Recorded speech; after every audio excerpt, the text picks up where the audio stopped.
Muy buenos días para todas y todas. Mi nombre es José Alberto Pinto Brochet, acompañado por Ludy Vázquez Rueda y Mónica Patricia Acuña Romero. Somos maestrantes en educación e interculturalidad. Antes de dar inicio a esta actividad, queremos organizar y agradecer ante todo a Dios por este momento y compartir con todos ustedes el siguiente versículo, que dice así: cree en ti mismo y podrás lograrlo. La perseverancia es la clave del éxito. En este espacio hablaremos sobre la educación a través del tiempo, reflexiones sobre la transformación y compartiremos un viaje fascinante de cómo ha evolucionado la educación al día de hoy.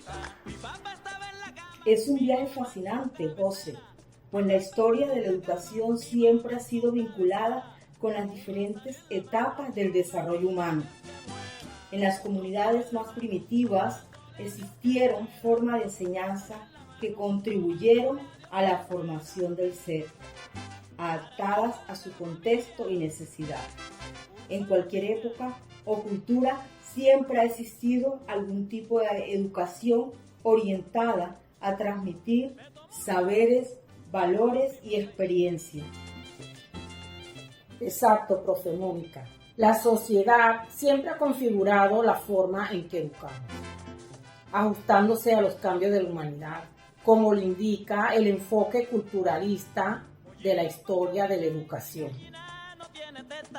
Asimismo, mis queridas compañeras, nuestro objetivo hoy es analizar cómo ha cambiado la forma de enseñar y aprender desde la antigüedad hasta la actualidad. Mónica, la palabra es tuya. Continuemos. Gracias, José. Remontándonos a las civilizaciones antiguas, como Egipto y los países del Lejano Oriente, vemos cómo los primeros sistemas de educación estaban profundamente ligados al poder, la religión y las tradiciones de cada territorio. La mayor parte de la educación era impartida por las instituciones religiosas y se centraban en temas como filosofía, religión y la poesía. Por otro lado, en el mundo occidental, la educación se centraba en la tradición religiosa de los judíos y el cristianismo, donde Aristóteles, Platón, Sócrates y Sócrates fueron los pensadores más influyentes de la época. Así es, profe. En lo que respecta a la Edad Media, la educación continuó fuertemente influenciada por la Iglesia. Los monasterios, conventos y catedrales se convirtieron en los principales centros de enseñanza.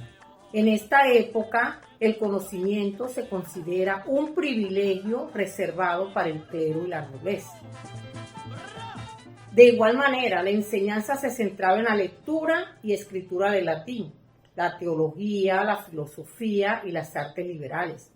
Con el paso del tiempo, comenzaron a surgir las primeras universidades en Europa, marcando un cambio importante en la forma de enseñar y aprender. Estas instituciones sentaron las bases del pensamiento académico que más tarde impulsaría el Renacimiento. Compañeras, sus aportes nos han permitido conocer cómo era la educación anteriormente.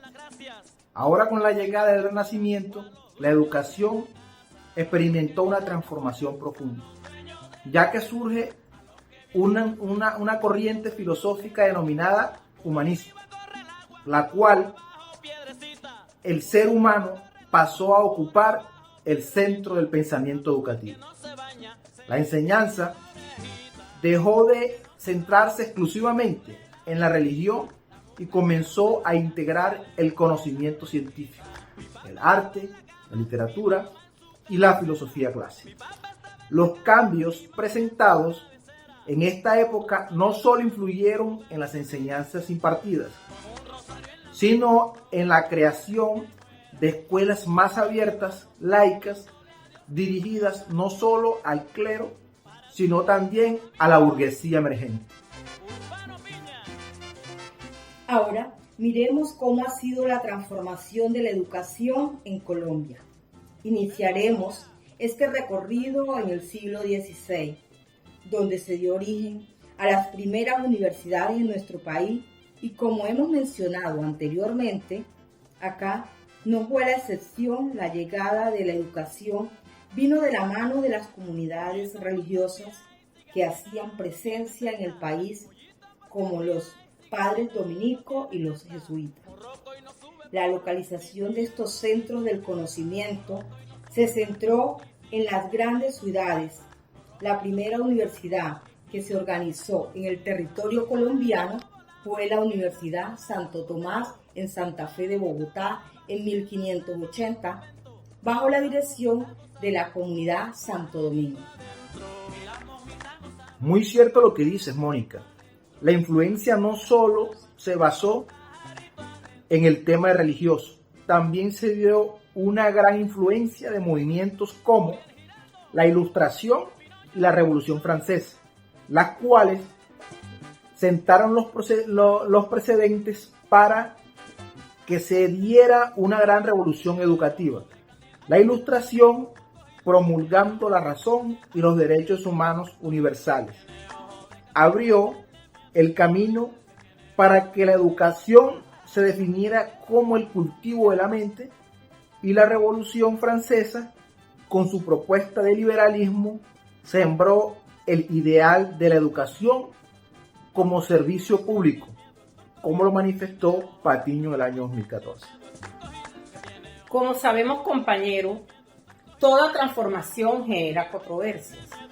Desde el siglo XIX la educación comenzó a pasar a mano del Estado, pero la Iglesia aún tenía gran influencia. Se crean las primeras escuelas primarias y secundarias, donde estas últimas solo podían acceder las élites.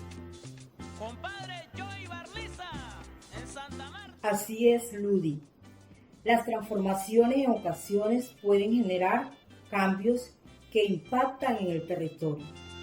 Quiero hablarles sobre un caso colombiano pionero en educación popular y comunicación educativa en América Latina. Les hablo de Radio Sutatensa, una entidad de origen católico que a través de la educación buscó reducir las distancias entre la vida rural y urbana en Colombia. La gestión de la acción cultural popular implementó un modelo de educación fundamental integral que combinaba tecnologías de educación para promover cambios sociales, estableciendo una red de medios educativos en cientos de municipios.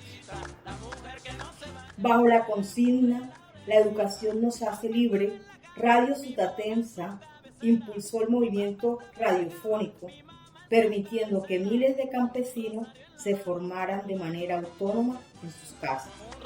Una educación integral basada en 5 nociones fundamentales: el alfabeto, los números, la salud, la economía, el trabajo y la espiritualidad. Así es, Mónica. Qué recorrido tan esclarecedor. Finalmente, en el plano de la gobernanza y legislación, bajo el mandato presidencial de José María Campos Serrano, se crea el Ministerio de Instrucción Pública, que luego cambia su razón social en el año 1927 a Ministerio de Educación. Ya para el año 1994 se legisla la Ley General de la Educación en Colombia, la cual define el rol y la responsabilidad del Estado con la educación del país con todos sus niveles. Profe, teniendo en cuenta la práctica pedagógica en la era digital, actualmente la educación cuenta con múltiples avances. Entre ellos tenemos: se ha mejorado la cobertura en educación, se evidencian mejoras en las prácticas educativas, espacios inclusivos y equitativos. Se promociona el uso de herramientas tecnológicas para la formación académica. Se realizan evaluaciones y pruebas que permitan monitorear y evaluar la calidad de educación en diferentes niveles educativos. Y ahora, con la inteligencia artificial, los retos a nivel educativo aumentan. Debemos estar en una reflexión constante sobre el modelo pedagógico y las nuevas competencias que debemos adquirir tanto estudiantes como docentes para así seguir evolucionando. Mis queridos oyentes, con esto cerramos nuestro episodio. Esperemos que esta reflexión histórica les sea de gran valor para su repensar y su propia práctica docente. Agradecemos su sintonía en educación a través del tiempo, reflexiones sobre la transformación. Hasta una próxima oportunidad. Muchas gracias.